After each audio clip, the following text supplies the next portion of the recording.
Hydraa commissioner court ఉత్తర్వులను ఉల్లంఘించారన్నది సుస్పష్టమైనదని high court తెలిపింది. వివాదాస్పద ఆస్తిలోకి యంత్రాలు సిబ్బందితో వెళ్లడం చట్టవిరుద్ధమని స్పష్టం చేసింది. తాజా వివరాలు మా ప్రతినిధి శ్రీకాంత్ ప్రత్యక్ష ప్రసారం ద్వారా అందిస్తారు.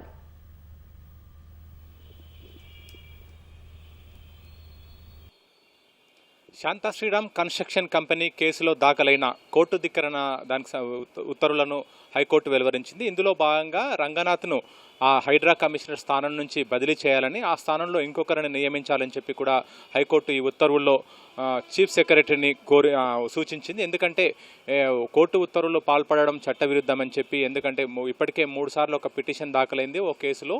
ఆ కేసులో మూడు సార్లు కోర్టు ధిక్కరణ పిటిషన్ దాఖలైనప్పటికీ సంబంధిత అధికారి మరోసారి కోర్టు ఉత్తర్వులను పట్టించుకోకుండా సంబంధిత వివాదాస్పద స్థలంలోకి వెళ్లారు. అంతేకాకుండా యంత్రాలను మనుషులను తీసుకెళ్లి అక్కడికి వెళ్లారు కాబట్టి అది కోర్టు ఉల్లంఘన కిందికే వస్తుంది. కాబట్టి ఆ మేరకు ఈ ఉత్తర్వులు వెలువరించినట్టు కూడా హైకోర్టు పేర్కొంది. అయితే ఈ మేరకు సుప్రీంకోర్టుకు సంబంధించిన తీర్పులను కూడా వెలువరించింది. అందులో ఒక అధికారి కోర్టు ఉత్తర్వులకు పాల్పడితే అతనికి హోదా తగ్గిస్తూ తహసీల్దార్ స్థాయికి ఆ తహసీల్దార్ స్థాయిని నియమించాలని చెప్పి కూడా ఆదేశిస్తూ ఈ మేరకు టాటా మోహన్ రావు కేసులో సుప్రీంకోర్టు ఇచ్చిన ఉత్తర్వులను కూడా ఉదాహరణగా పేర్కొంది.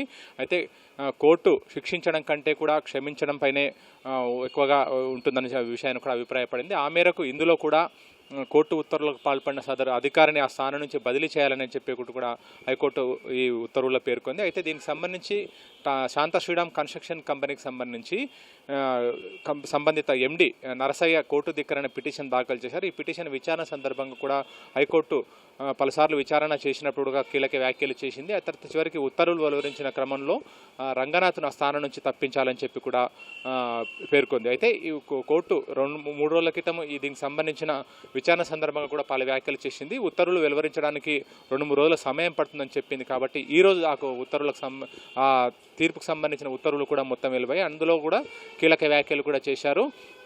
చట్టం యొక్క పాలన కొనసాగాలి, వ్యక్తిగత పాలన కాదని చెప్పి కూడా హైకోర్టు అభిప్రాయపడింది. ఒకవేళ వ్యక్తి ఆధిపత్యం కొనసాగితే అది ప్రజాస్వామ్యానికి గొడ్డలు పెట్టని చెప్పి కూడా ఈ ప్రజాస్వామ్యానికి మరణశాసనం లాంటిది అని చెప్పి కూడా ఈ సందర్భంగా హైకోర్టు ఈ ఉత్తర్వుల్లో పేర్కొంది. ఈ ఉత్తర్వులు పేర్కొంటూ ఈ కోర్టు ధిక్కరణ పిటిషన్ను క్లోజ్ చేస్తున్నట్టు కూడా హైకోర్టు పేర్కొంది.